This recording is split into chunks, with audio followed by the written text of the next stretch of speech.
박진영의 찐터뷰 구독, 좋아요, 알림 설정 필수입니다.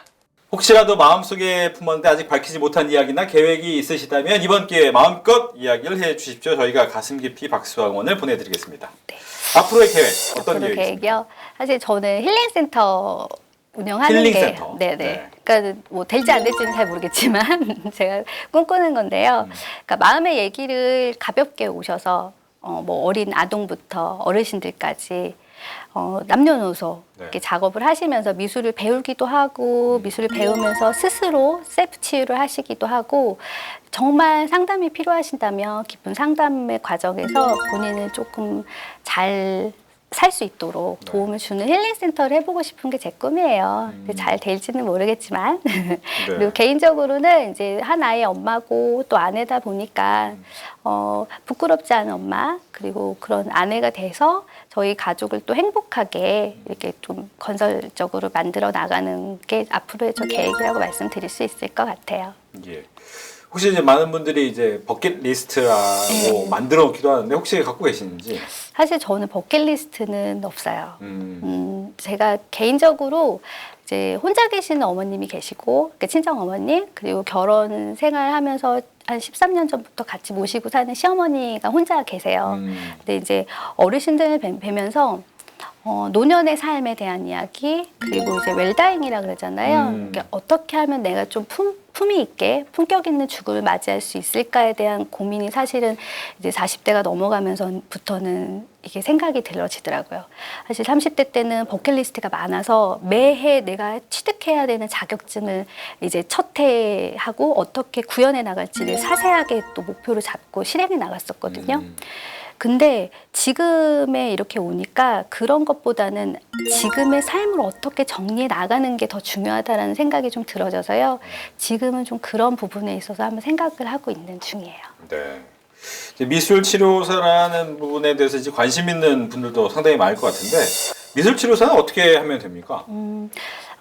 국내 대학의 학부가 미술치료학과가 많이 없어요. 대부분 미술치료를 전공하신 분들이 이제 대학원에서 미술치료 석사과정으로 아니면 학회나 이런 데서 이제 임상 수련을 통해서 미술치료사 자격증을 취득하시는 경우가 있고 네. 또 상담이나 아동학 같은 그 유사 상담학과를 전공하셨던 학부생들이 대학원에 진학하셔서 미술치료사가 되는 경우들이 있거든요.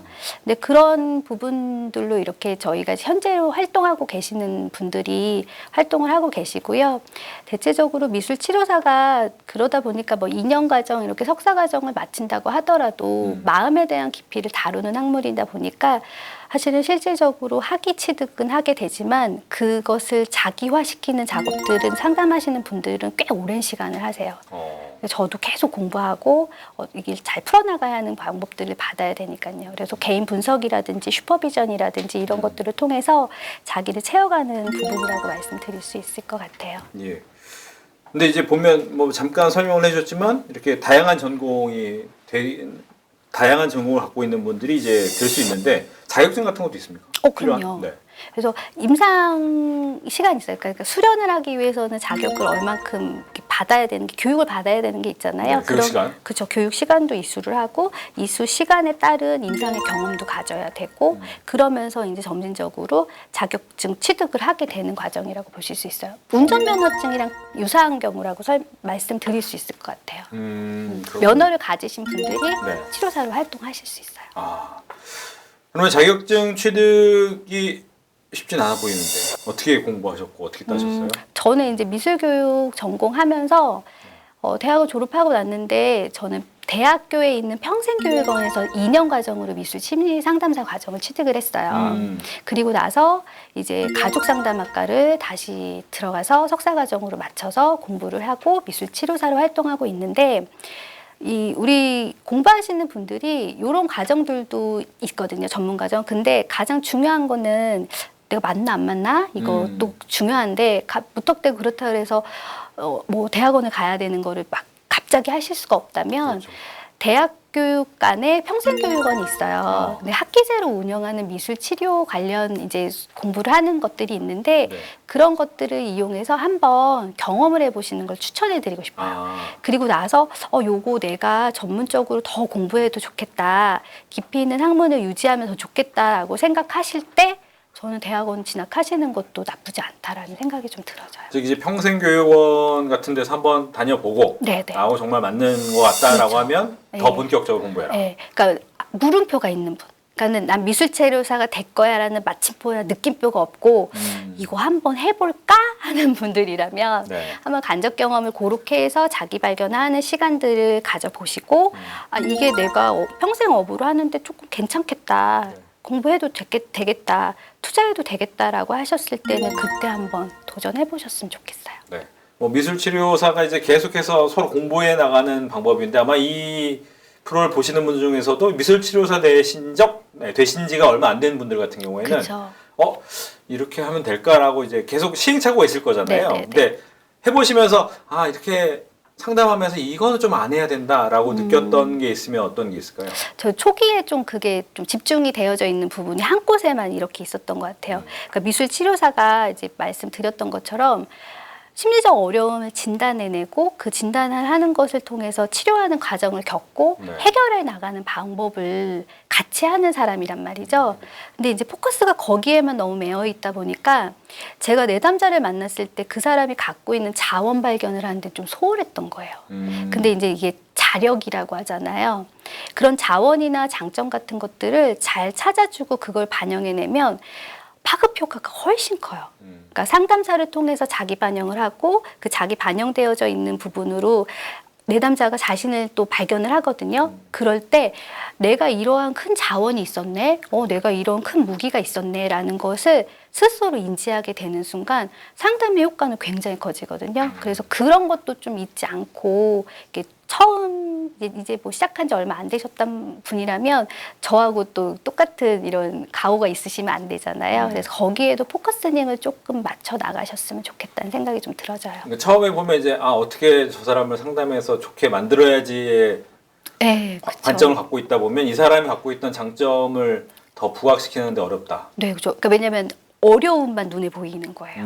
심리적인 어려움이 왜냐하면 어려움이 있는 거를 잘 진단을 해야 방향성을 잡거든요. 상담의 방향성. 이거는 근데 미술 치료사가 가져야 될 기본적인 자질이에요. 네. 근데 거기에 더하기 내담자가 갖고 있는 충분한 본인이 갖고 있는 어떤 장점 같은 것들을 덧대줄 수 있다면 그것마저도 반영해 줄 수 있다면 정말 좋은 상담이 될 수 있겠죠. 그렇군요. 미술치료사라는 직업의 매력은 뭡니까? 저는 그래요. 같이 성장할 수 있음.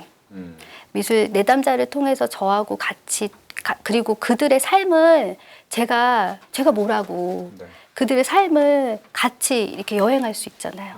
그러니까 현재의 어려움을 갖고 있지만 현재의 어려움을 보기 위해서 그가 어떻게 살아왔는지에 대한 이야기를 또 저희가 상담 시간에 나누거든요. 근데 그 상담의 과정을 저도 같이 하거든요. 그러면은 연세가 많으신 내담자 분들 같은 경우는 그들의 인생을 제가 막 몇십 년을 거꾸로 가서 같이 이렇게 보는 거예요. 그래서 그 인생의 약간의 여행자가 된다는 것, 그리고 그런 과정에서 내가 겪어보지 못했던 향후의 몇 년 후에 50대, 60대 그런 것들을 또 알게 되고, 그리고 과거의 나를 또 다시 한 번 더 보게 되는 부분으로 계속적으로 성장할 수 있다는 부분이라고 말씀드릴 수 있을 것 같아요. 보면 이제 과거 여러 가지 이제 프로필을 갖고 계시지만 장애인 학교에서도 근무하신 적이 있으시더라고요. 그건 어떤 도움을 좀 줬는지 궁금해요. 제가 근무했던 기간은 청각장애 학교였고요. 근데 대체적으로 청각장애만 있는 게 아니라 복합장애 있었던 친구들이에요. 근데 그때는 사실 상담을 시작하고 나서 그렇게 오랜 게 아니었었거든요.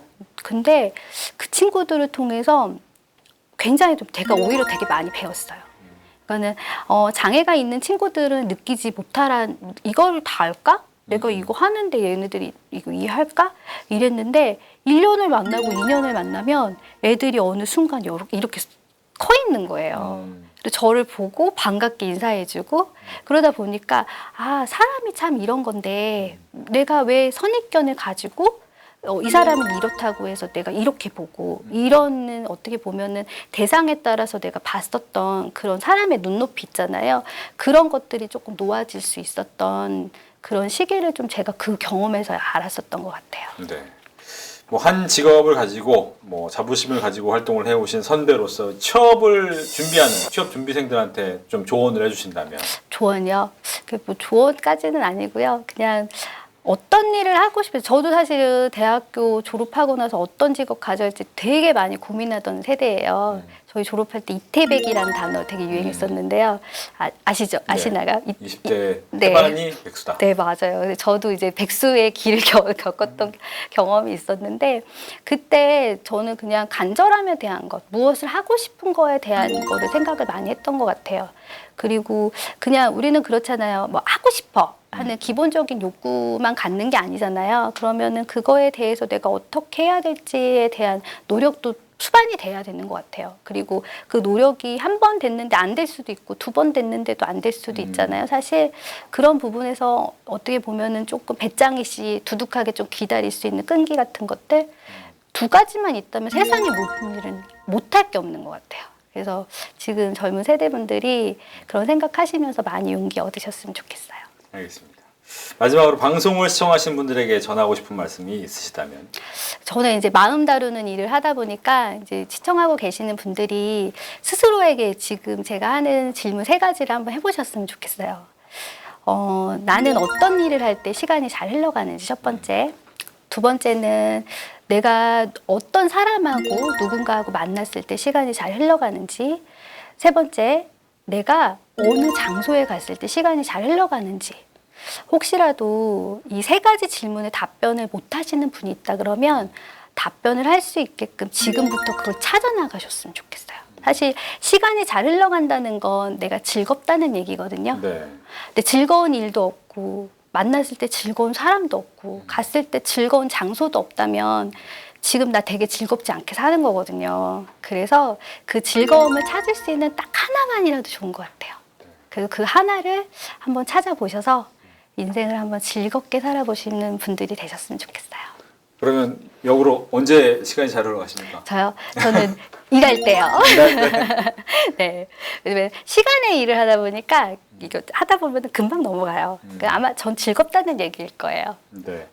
그리고 이것도 궁금해요. 보통 이제 많은 분들이 아까 미술에 대한 얘기를 많이 하시는데 저처럼 고등학교 이후에 미술에서 손을 뗐던 분들이 어떻게 시작할지 모르겠다라고 네. 하신 분들이 있다면 어떻게 시작해라? 뭐 시간이 좀 있으신 분들은 요즘에는 관내에 굉장히 좀 저렴하게 혹은 무료로 그립을 배우실 수 있는 그런 기관들이 되게 많아요. 뭐 가까운 주민센터, 뭐 그렇고 뭐 구청 이런 데도 있고요. 그리고 그런 데는 하는 게 조금 가는 게 시간적 여유가 안 된다고 하시면 요즘에는 온라인만 너무 좋은 게 많죠.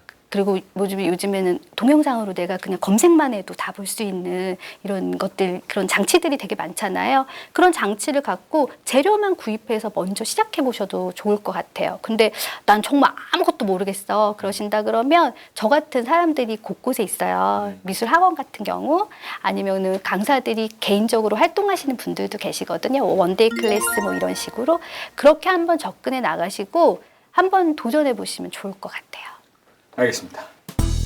실제로 제 주변에 좀 늦지막히 상담업에 이렇게 뛰어드신 분들이 많으세요. 근데 저는 상담이라는 게 이제 미술 치료사는 미술에 대한 도구를 사용해서 매개를 사용해서 치료 작업을 하는 사람이잖아요. 미술에 대한 관심을 우선 좀 많이 갖고 있는 분이라 그러면 일단 장점은 되실 것 같고 그것이 나이하고는 상관이 없을 것 같아요. 왜냐하면 상담사라는 직업군 자체가 인생에 대한 것들에 대한 경험도 내가 한 경험이 정답은 아니지만 그것이 되게 많이 때로는 내담자에게 큰 도움이 될 때가 많아요. 근데 이제 젊은 상담사 선생님들도 되게 좀 능력 있고 좋죠. 근데 그 선생님이랑 이게 역으로 생각하시면 좋을 것 같아요.